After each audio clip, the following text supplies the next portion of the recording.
Вода уже почти под потолком. Что можем, достаем, что не можем, стираем.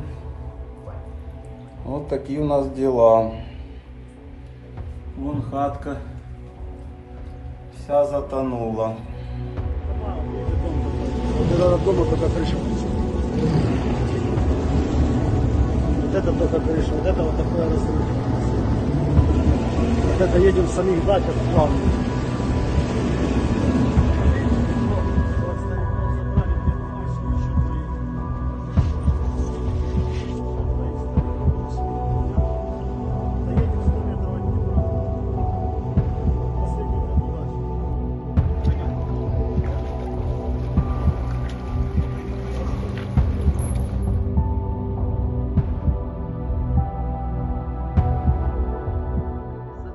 Которое сегодня присутствует, это уровень экологической катастрофы, потому что помимо того, что люди теряют свои владения, люди теряют возможность нормально жить в своих домах, мы видим там обострение эпидемиологической ситуации, потому что размываются и скотомогильники, размываются кладбища, размываются места захоронения каких-то вредных веществ. Кроме всего этого, гибнут животные, гибнет, скажем так, уникальная флора и фауна, которая присутствует в Днепровских плавнях.